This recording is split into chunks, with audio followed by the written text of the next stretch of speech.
કેટલું મહાન પાત્ર છે ઉર્મિલા, કેટલી મહાન વિભૂતિ છે. તો ઉર્મિલા વંદન કરવાને લાયક છે, વર્ણન કરવાને લાયક નથી. ઉર્મિલા ઉપર પ્રવચન ન હોય, એ કેટલી ઊંચી પ્રતિભા છે, એને કેવલ પ્રણામ કરો. એને ભાષાની જરૂર નથી, એને મૌન સમર્પિત કરો. उर्मिला के लिए भाषा, कोई भाषा इतनी शक्तिशाली नहीं कि उर्मिला के लिए बोल पाए कोई. અને જગતમાં જયારે કોઈ પણ ભાષા કોઈ વ્યક્તિ માટે બોલી ન શકે ત્યારે સંસારની સર્વોચ્ચ શક્તિશાળી ભાષા મૌન છે. પંચવટીમાં 14મું વર્ષ, રામજી 13 વર્ષ સુધી ચિત્રકૂટમાં રહ્યા છે એવો સંતોનો બહુમત છે. 14મા વર્ષે રામજી પંચવટી ગયા અને રાવણનો વિનાશ ને બધું 14 વર્ષમાં આખી ક્રાંતિ થઈ. 13 વર્ષ સુધી તેમણે ચિત્રકૂટમાં નિવાસ કર્યો. 14મા વર્ષે જયારે પંચવટીમાં નિવાસ કરતા હતા રામજી, લક્ષ્મણજીનો નિયમ હતો રોજ રાતના રામ અને સીતા જયારે કુટિયામાં સુઈ જાય ત્યારે પર્ણકુટીને પરિક્રમા કરવાની. સીતારામ સીતારામ અખંડ જપ કરે, આખી રાત્રિ પરિક્રમા કરે. એક પરિક્રમા પૂરી થાય એટલે કુટિયાના દ્વાર પાસે મસ્તક નમાવી સીતારામજી સૂતા હોય એને વંદન કરે, પુનઃ બીજી પરિક્રમા વળી વંદન કરે, પુનઃ ત્રીજી. આમ સતત પરિક્રમા ચાલતી હતી. અડધી રાત્રિ થઈ છે, મધ્યરાત્રિ. એક ઘટના બની છે. 13 વર્ષનું જેને જાગરણ કર્યું છે, જે પુરુષે 14મા વર્ષમાં જેની સાધના પ્રવેશી છે, એવા વિરાગી અને જાગરૂક લક્ષ્મણ મધ્યરાત્રિએ જયારે રામની કુટિયાની પરિક્રમા કરતા હતા ત્યારે અચાનક એને જોયું એક સફેદ વસ્ત્રવાળી સ્ત્રી એના માર્ગમાં આવીને ઉભી છે. રાત્રિના પરિક્રમાની પગદંડી ઉપર એક મહિલા ઉભી છે. લક્ષ્મણજી ચોંક પડે. એકદમ એના મુખમાંથી સંબોધન નીકળ્યું, માતાજી આપ કોણ છો? લક્ષ્મણજીને એમ લાગ્યું કે આજકાલ પંચવટીમાં શૂર્પણખાનું જોર છે અને તેથી કદાચ શૂર્પણખા વેશપલટો કરીને મને સતાવવા આવી હોય, એટલે માં શબ્દથી શરૂઆત કરી. આપ કોણ છે માં? મારા માર્ગમાં કેમ ઉભા છો? મારી રામે ભક્તિમાં આપ બાધક બનો છો, મારી પરિક્રમા અટકે છે. આપ હટ જાઈએ. આટલી રાત્રિએ આપ એક યુવતી, આપ કોણ છે માતાજી? કે યુવતીએ કહ્યું, લક્ષ્મણજી હું નિદ્રા દેવી છું. નિદ્રા દેવી? હા. તો હેતુ આપનો આગમનનો? બોલે લક્ષ્મણ મેં આવો નિદ્રાજીત, આવો જીતેન્દ્રી ક્યાંય પુરુષ જોયો નહીં તારા જેવો. લક્ષ્મણજી હું તમારું વ્રત તોડવા નથી આવી,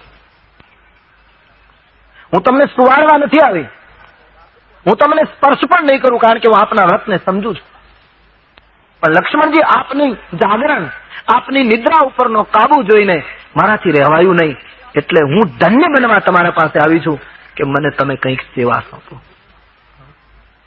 13 વર્ષનું આપને જાગરણ થયું છે, હું તમારો થાક ઉતારું, સ્પર્શ નહીં કરું, આપે આંખ બંધ કરીને સૂવું પણ નહીં પડે, પણ મારામાં એવી શક્તિ છે, હું કેવલ એક પાલવ દૂરથી તમારા ઉપર આમ ઉતારું તો તમારા 13 વર્ષના જાગરણનો થાક ઉતરી જાય.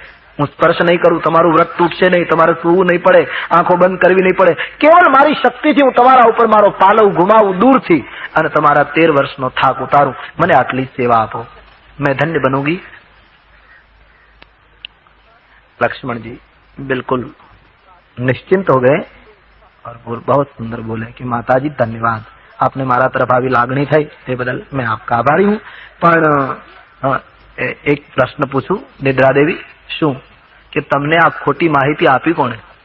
બોલે કઈ કે તમને એમ કોણે કહ્યું કે મને થાક લાગ્યો? આ માહિતી કોણે આપી? માં.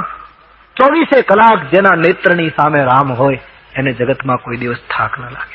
જેના મનમાં સતત રામ સ્મરણ હોય, જેના કદમ કદમ ઉપર રામની યાત્રા હોય, જેની આંખ સામે સતત સીતારામનું દર્શન હોય, એને કોઈ દિવસ થાક લાગે?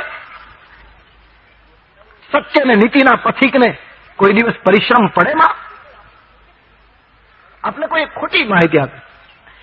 નિદ્રા દેવી કહ્યું, એ તો આપની મહાનતા છે, આપની એ વિચારવાની જે રીત છે તે બદલ ધન્યવાદ, પણ મને આટલી સેવા આપો. લક્ષ્મણજી કહ્યું, નહીં મને જરૂર જ નથી ને, હું થાક્યો જ નથી. કથાકારો એમ કહે છે કે નિદ્રા ઉભી ઉભી લક્ષ્મણની સાથે ચર્ચા કરે એ વખતે સીતારામ ઓચિંતા જાગી ગયા અને રામજીએ સીતાને કહ્યું કે સીતા, લક્ષ્મણ કોની સાથે વાત કરે? જોયું તો નિદ્રાની સાથે વાર્તાલાપ થાય. લક્ષ્મણજીને કોઈ પણ સંજોગે મને સેવા આપો, બસ અતિ લાગણીથી આગ્રહ કરે છે નિદ્રા. ત્યારે લક્ષ્મણજીને થયું કે હું તમને કઈ કામ સોંપું તો મેં તમને સેવા આપી કહેવાય, બરાબર, અને તમે એટલું કામ કરો એટલે મેં તમને સેવા આપી કહેવાય, તમને સંતોષ થાય અને તમે મારા માર્ગમાંથી હટી જાઓ. બોલે હા. લક્ષ્મણજીએ એમ સંતો કહે છે કે એ વખતે મધ્યરાત્રિએ નિદ્રા દેવીને એમ કહેલું કે આપને સેવા જ કરવી હોય તો હું તો રામની સમીપ છું, 24 કલાક રામ દર્શન છે, મને કોઈ થાક નથી, પણ હું જેમ જંગલમાં 14 વર્ષ જાગું છું એમ મારે ધર્મપત્ની ઉર્મિલા રાજભવનમાં જાગે છે. એની સામે પ્રત્યક્ષ રામ નથી, તેથી કદાચ એને જાગરણનો થાક લાગ્યો હોય તો નિદ્રા દેવી મારા રાજભવનમાં જઈ અમારી ઉર્મિલાનો થાક ઉતારો. આપ આટલી સેવા કરશો તો મારી સેવા ગણાશે.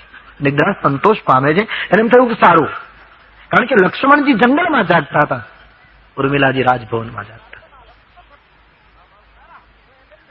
આ વાત જયારે રામજીએ સાંભળી ત્યારે રામજીના નેત્રોમાંથી મધ્યરાત્રિએ અશ્રુ પડ્યા. સીતે, વૈદેહી, હા, આપણે ઉર્મિલાનો તો ક્યારેય વિચાર જ ન કર્યો. ઉર્મિલાનું સ્મરણ થતા રામ સીતા બંને રડી પડ્યા. કેટલો ત્યાગ કર્યો છે આ મહિલાએ. ઈશ્વર છે, બ્રહ્મ છે રામ તો. પરમાત્મા એક ક્ષણે સીતા અને રામનું અખંડ સ્વરૂપ ઉર્મિલાના રાજભવનમાં પ્રગટ થાય છે. લક્ષ્મણજીના નામના આધારે ભારત વર્ષની જાગતી એ મહિલા અચાનક જોયું કે હું શું જોઉં છું રાજભવનમાં. સીતારામજી, આ સ્વપ્ન તો હોઈ શકે નહીં, કારણ કે હું સૂતી નથી. આ હું શું જોઉં છું? એકદમ ખાતરી કરી કે સીતારામ સ્વયં છે. ઉર્મિલાજીએ પ્રણામ કર્યા. હું શું જોઈ રહી છું? બોલે હા બેટી, અમે રામ સીતા. પ્રભુ, હું સમજી શકતી નથી. ઉર્મિલા કહે હજી 14 વર્ષ પૂરા થવાને. બોલે હા, હજી 1 વર્ષ બાકી છે. આપ? બોલે બેટી, આજ અમારાથી રહી શકાયું નહીં, તારા આગળ પ્રગટ થયા વગર, એટલા માટે પ્રગટ થયા. કેમ? ઉર્મિલા, 14મું વર્ષ વનવાસનું ચાલે છે. લક્ષ્મણ અમારી એટલી સેવા કરે છે કે અમે તારું ઋણ અદા નહીં કરી શકીએ. આપ શું કહેવા માંગો છો પ્રભુ? બોલે આજ મધ્યરાત્રિએ નિદ્રા લક્ષ્મણને કહેતી હતી કે મને સેવા આપો. અમે કોઈની વાતચીત સાંભળતા જાગી જાગ્યા તો લક્ષ્મણે નિદ્રાને એમ કહ્યું કે હું અહીં જાગું છું, રામજીની સતત સામીપ છું, એટલે મને કોઈ થાક નથી, પણ મારા પત્ની ઉર્મિલા રાજભવનમાં જાગે છે, એનો થાક ઉતારવા આપ જાઓ. બેટી, તારું સ્મરણ તારા પતિએ કર્યું, અમને અચાનક તારું સ્મરણ થયું અને તેથી અમે રહી શક્યા નહીં, એટલા માટે અમે તારી પાસે આવ્યા. દીકરી માંગ, શું આપું? રામજીને ઉર્મિલા કો કહા, માંગ. ઉર્મિલાને પોતાની કુરબાનીની એક ધન્યતા અનુભવાય કે મારા પતિએ મને યાદ કરી. એક બાજુ અતિ આનંદ થયો, આંખમાંથી પ્રેમાશ્રુ પડી ગયા એ મહાન મહિલાને. રામજી આગ્રહ કરે, ઉર્મિલા માંગ, શું આપું બેટી? ઉર્મિલાએ 2 વાત કહી. પહેલી વાત ઉર્મિલાએ એ કહી છે કે પ્રભુ આપ માંગવાનું કહો અને હું ન માંગુ તો જરા મેં અવિવેક કર્યો ગણાય કે વડીલની વાત સ્વીકારી નહીં. પણ મારે આપને એક વાત કહેવી છે ભગવાન. શું? કે રઘુવંશમાં પુત્ર વધુ બનવાનું સદભાગ્ય મળે અને વીર પુરુષ સુમિત્રાનંદનની પત્ની બનવાનું મને ગૌરવ મળે, પછી હવે જગતમાં માંગવાનું મારા માટે શું બાકી? ધન્ય બેટી. બોલે નહીં, છતાં કંઈક માંગ, અમારા સંતોષ ખાતર કંઈક માંગ.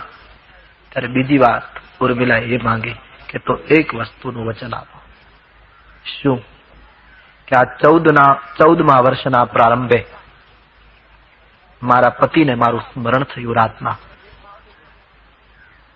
એ વાત તમે સાંભળી, પરિણામે આપને પરિશ્રમ થયો, આપને અહીં પ્રગટ થવું પડ્યું. ભગવાન, હું એક વસ્તુ માંગુ છું કે 14 વર્ષ પૂરા થાય, અવતાર કાર્ય પૂરું કરી અને આપ સકુશળ અયોધ્યા આવો, ત્યાં સુધી મારા પતિને મારી યાદ ના આવવી જોઈએ. મહારાજ, મને બીક છે કે એને જો મારું સ્મરણ થશે તો કદાચ મારું સ્મરણ તમારા સ્મરણમાં બાધક બનીને ઉભું રહેશે. હું નથી ઈચ્છતી કે મારા પતિની રામ યાત્રામાં હું બાધક બનું, 14 વર્ષ પૂરા થાય ત્યાં સુધી એને મારી યાદ ન આવે, આવી વિસ્મૃતિ કરજો. રામ અને સીતા ત્યાંથી એકદમ આ પ્રગટ થાય છે.